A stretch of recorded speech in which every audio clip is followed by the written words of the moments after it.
Hey, good Monday, everybody. It's your weather buddy, Craig. And we are talking about, I think, an appropriate topic today on the Weather Academy here on yourerie.com. So June 1st today, happy June. So June 1st marks the official start of hurricane season. And we're going to talk about a global oscillation today and kind of how that relates to the tropics. And it's something that we look at regularly as meteorologists, especially for a seasonal forecast. Now, first things first, when we talk about seasonal forecasts, you're talking about months and months in advance. They're not very accurate, okay? We struggle with the 7-day forecast, so let's try and predict the next, 3 months. But we're going to talk about something called ENSO today, and that is an acronym. So what exactly is ENSO and how does it work when it comes to the weather? Believe it or not, this is something that we have to look at in the equatorial Pacific Ocean. How does that relate to weather here and around the globe for that matter? This is just one of many global oscillations that we look at. So ENSO is the big one that we look at, and you've heard a lot about ENSO, believe it or not, when it comes to El Nino and La Nina. So let's talk about what ENSO is and what it stands for. The E stands for El Nino, S Southern, O oscillation. So El Nino, Southern oscillation. And again, we have to look at the equatorial Pacific for this global oscillation because it does alter the jet stream flow around the globe. And again, this is just one of many global oscillations that we look at. So you've heard about El Nino, you've heard about La Nina. And to put it into the simplest terms for you, El Nino is the baby boy, La Nina is the baby girl. And this ideology was kind of adopted by Peruvian fishermen. The coming of El Nino, the coming of the baby boy. And it also kind of has some relationship with the birth of Christ, too. So that's El Nino and La Nina in the simplest terms. But what about scientifically? What are these things? How do they work? What does it mean when we're in an El Nino year or a La Nina year? Because these occur at irregular intervals. And we're going to kind of delve into both of these and how they impact the weather, not just here in Northwest Pennsylvania, but across the globe, and especially when it comes to tropics, being that it is June 1st and the hurricane season officially underway now. All right, so let's dive into this a little bit more. So El Nino, what is it? Well, it is a significant increase in sea surface temperature over the eastern and central Pacific Ocean that occurs at irregular intervals every 2 to 7-ish years. Now, keep in mind it's irregular, so it's not like every 2 years El Nino shows up or every 4 years El Nino shows up. It's kind of irregular. But that warming of the sea surface temperatures alters the way the jet stream pattern works across the globe, and jet stream is what drives weather here at the surface. So how that jet stream behaves across the globe ultimately determines what kind of weather that you and me deal with, or you and I guess that would be the proper way to say that. So that's El Nino, significant increase in sea surface temperature. What do you think La Nina is? The baby girl, right? Well, if El Nino is the warming, La Nina is the opposite of El Nino. So when we're in a La Nina, it is the positive or cold phase of El Nino, the opposite. And it's often associated with cooler than average sea surface temperatures in the central and eastern Pacific. So you have warming, which is the El Nino, and then you have the cooler side of the envelope, which is La Nina. And again, these both have significant impacts on the weather, not just here in Northwest Pennsylvania, but across the globe. How could something so far away have an impact on weather? Well, if you remember back to last Friday when we were talking about weather and bacteria and condensation nuclei, It's all kind of connected in a way. So let's delve into this a little bit more. So you might be asking, well, what happens if there's not an El Nino and La Nina or La Nina? That happens. We in the weather biz like to call that La Nada. Means there's no real signal of what's going on in the equatorial Pacific. But this is an example of what an El Nino looks like. So to get your bearings, see the United States in the top right, South America off to the right, and then off to the left of the screen you have Southeast Asia and Australia and the equator. See that orange blob, that kind of elongated orange area? That is significant warming at the equatorial Pacific. That is an example of El Nino. So let's break it down and we'll talk about what a neutral ENSO is. A neutral El Nino Southern Oscillation has to do with the trade winds. Now you can see here from this graphic, the warmer water at the equator kind of drifts westward back towards Southeast Asia. You can see a little bit of cooler water off the coast of South America. Nothing crazy.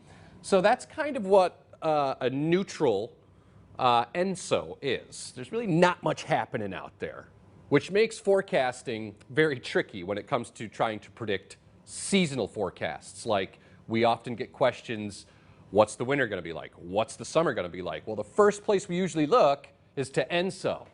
And if there's nothing going on, well, you know, that kind of makes the forecast even more difficult than it already is. So what about when the ENSO is in El Nino? So that's when warmer water is pushed back to the east towards South America. You see that orange area kind of filtering back towards South America there, banking up against the coast there of South America and Central America. And then if you look at the United States, you can see a little blob there that says a warmer winter. That's typically the case in an El Nino winter. So that's when you have the significant warming at the equator and that water starts to bank up on the coast. The warmer water starts to bank up near the coast of South America. And that has implications for our weather here in the Great Lakes. So what about La Nina?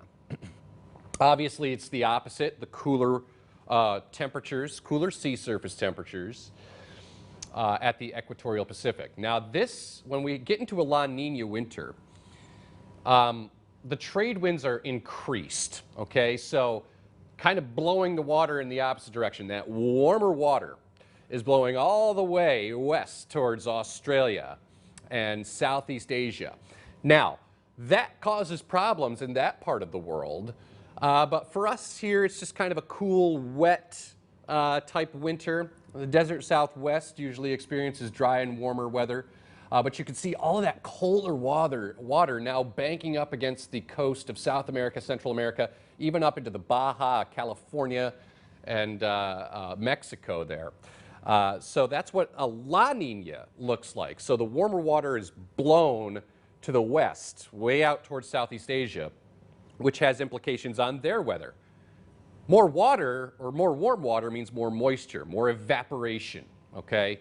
That leads to more cloud cover and showers and thunderstorms. And that part of the world in Australia, especially after the recent wildfires in Australia, you have the burn scars, that can lead to flooding potential, so big problems in a La Nina winter across Southeast Asia. As we take a look now at the trade winds, now these are important. When we're in a neutral ENSO, trade winds are kind of, you know, and what you're seeing here, this diagram. Notice the ocean. On the right-hand side would be the South American coast. On the left-hand side of your screen, that would be Southeast Asia. And you notice the water temperature is pretty even keel. There's not a lot of warm, not a lot of cold. You see the trade winds just kind of drifting across the ocean. It is a little bit warmer as you make your way towards Southeast Asia in a neutral phase, and you can get more showers and storms to develop over that part of the world. And there's some weak upwelling near the South American coast. So that is kind of what a neutral phase looks like. So there's really no significant changes in the sea surface temperatures, which obviously the sun heats the sea surface temperature. And you can see the really cold air, or really cold water rather, the deep cold water at the bottom of the ocean. There's really not a lot of upwelling, not much change. As we look at the trade winds in an El Nino winter, well, now you see some changes, right? Stronger westerly winds blowing from that direction off the coast of Southeast Asia. And then you have weaker trade winds. So as those westerly winds blow across the Pacific, they encounter those weak trade winds. So it's really kind of like a tug of war between the two. But because the trade winds are weaker, you can see that convection, the clouds, the showers are pushed out into the central Pacific and even into the eastern Pacific Ocean. You get some weak upwelling near South America, and the warmer water may not make its way as far west in the Pacific as it would if it were a neutral phase because of those westerly winds being a little bit stronger. So you get some weak upwelling, some weak when the ocean kind of turns over, it kind of tends to bring up that colder water to the surface. But when there's weak upwelling, you don't get as much of that colder water to come to the surface. So that's why in an El Nino year, the sea surface temperatures are statistically warmer. As we look at La Nina, strong trade winds across all the Pacific Ocean, okay? And you can see how that warm water is blown all the way west towards Southeast Asia, and that's where you get those showers and storms which could lead to flooding and mudslides and all of that stuff over that part of the world. When those winds are so strong, it takes all of that warm water that's out there in the equatorial Pacific and blows it to the west towards Southeast Asia. Notice that little line there too in the center of your screen. It's in white there. It's called the thermocline.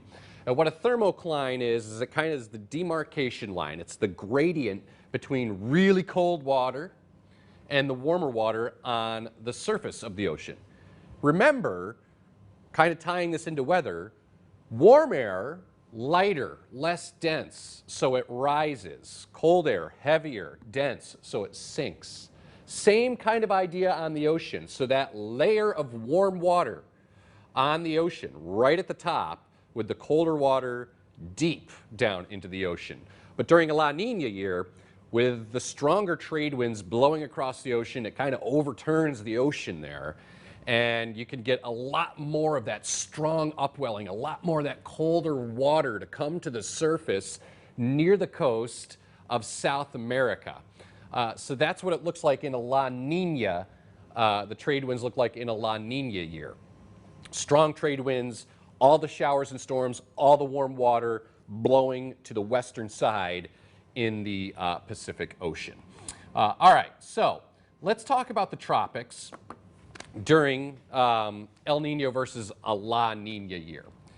And you can come back to me on camera briefly. So June 1st marks the beginning of hurricane season. We've already had two, right, Tom? Two? Yes. Two. And we're monitoring an area in the Gulf of Mexico right now that may develop into the third tropical system of the year. So June 1st all the way through November is what is considered to be the Atlantic hurricane season. And that's typically when you start to see more activity build in the tropics. So here we are, June 1st, hurricane season officially underway. Already have had two tropical systems that have formed outside of hurricane season, which can happen. But how does this ENSO thingy, this El Nino Southern Oscillation, this global pattern affect the tropics? Well, it's interesting. So take a look at this. So the tropics during El Nino and La Nina. In an El Nino year, it is often the case where you have more hurricanes in the eastern Pacific due to weak vertical wind shear. What is vertical wind shear? Well, as you go up in altitude in the atmosphere, the winds change direction with height, okay? So when a hurricane encounters wind shear, it gets torn apart. It gets ripped apart by that wind shear. Well, due to weaker vertical wind shear in an El Nino year over the eastern Pacific, that's where you tend to see an active hurricane season. There are fewer hurricanes in the Atlantic due to strong vertical wind shear because the winds out over the Caribbean and the Atlantic basin, that wind shear as you go up is much more notable, so it's more likely to kind of rip these tropical systems apart. Opposite of that, La Nina. So we talked about El Nino, baby boy, La Nina, baby girl. Opposite, really, fewer hurricanes in the eastern Pacific due to stronger vertical wind shear, and there are more hurricanes in the Atlantic due to the weaker vertical wind shear and the warmer ocean water. So that's a look at tropics during the El Nino, kind of a couple of bullet points when you hear El Nino and La Nina and how that might tie into the tropics. So let's come back to me here, and we'll talk real briefly before we wrap up about wind shear and hurricanes. So as I mentioned, as you go up in the atmosphere, okay, the winds go different direction with height. And you have a hurricane coming across the Atlantic Ocean, and if it encounters wind shear in the atmosphere, that hurricane can't really sustain itself, okay? Hurricanes are massive storms. They breathe very well, especially if the ocean water is very warm and there's no vertical wind shear, nothing to shear it apart, nothing to tear it apart. That's typically when you can get a very healthy tropical system to develop. A couple of storms that come to mind, Irma a couple of years ago. Katrina was one of those. I'm trying to think off the, I think Maria, I believe, was a storm that didn't really have any impacts from vertical wind shear. So for the Atlantic, and we don't really get hurricanes here in Northwest PA, we can get remnants from them, but for our purposes in the Atlantic, if there is a La Nina taking place in the equatorial Pacific, that's when our kind of radar beams go up, and we kind of keep an eye, a real close watch on the tropics in the Atlantic basin especially. So I just thought that was kind of an appropriate topic to discuss, being that, you know, today, first day of hurricane season, and just kind of give you a little insight on how everything's kind of connected in weather across the globe with these oscillations. You have the ENSO, you have the Pacific Decadal Oscillation, the North Atlantic Oscillation, there's a list of them, and those all kind of work together in tandem to kind of alter the way the jet stream flows across the United States and across the world for that matter. And obviously, like I said at the beginning, jet stream is what drives weather here at the surface. So whatever's happening in the Pacific eventually will make its way around the globe and impact us here in Northwest PA. Pretty cool when you think about it, actually, how everything's all kind of connected. So hope that gave you a little bit of insight on what ENSO is, El Nino Southern Oscillation, when we talk about El Nino and La Nina, terms I'm sure you have heard. And that's how they kind of work. You know, it has to do with the sea surface temperatures in the equatorial Pacific that impact the weather patterns all across the globe, even way up here in Northwest PA. That's the Weather Academy for today. Hey, thanks for joining us. We'll be back on, let's see, Wednesday. Tom DeVecchio has one more history lesson for you. And then we're going to discuss, I believe, on Friday, weather and time zones, and how that is important when it comes to forecasting weather. So we hope you join us then. Until then, enjoy, have a good one, and we will see you next time here on YourErie.com for the Weather Academy. I'm meteorologist Craig Flint. See ya.